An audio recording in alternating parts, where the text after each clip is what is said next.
In today's video, I'm going to teach you how to use the audit log in QuickBooks Online.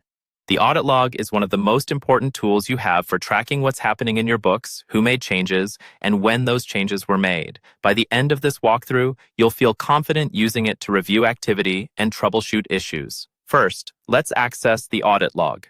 Start by signing in to QuickBooks Online using an administrator account. You'll need admin permissions here, because standard users typically don't have access to this level of detail. Once you're signed in, look toward the top right corner of your screen for the small gear icon, labeled Settings. Go ahead and click that. When the Settings menu opens, you'll see several sections. Under the section labeled Tools, find and select Audit Log. This will open up the main audit log page where all the tracking happens. Now, let's walk through what you're seeing. The audit log is essentially a chronological timeline of activity in your QuickBooks Online company. By default, it's sorted by date with the most recent events at the top.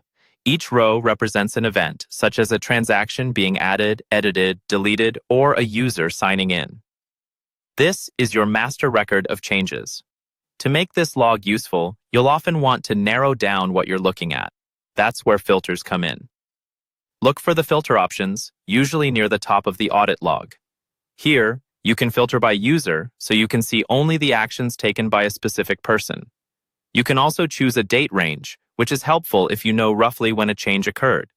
Finally, you can filter by event type, such as added, deleted, or modified transactions. Combining these filters can quickly take you from a long list of activity down to exactly what you need.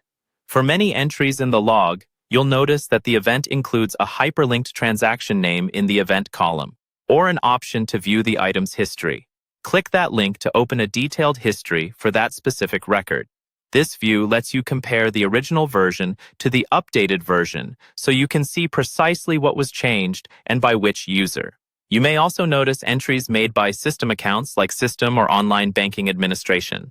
These usually indicate automatic updates, such as bank feeds or connected apps performing tasks in the background.